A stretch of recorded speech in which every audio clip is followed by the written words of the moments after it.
Welcome to Midwest Adventure. Today we're going to review and test out a Blackhawk corn sheller, an antique corn sheller.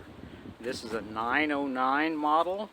It says Patches Blackhawk Sheller 913. Blackhawk 9.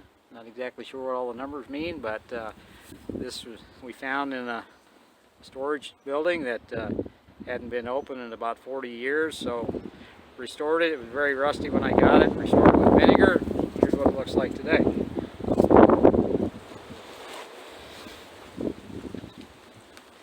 to be a little hard to see because of the...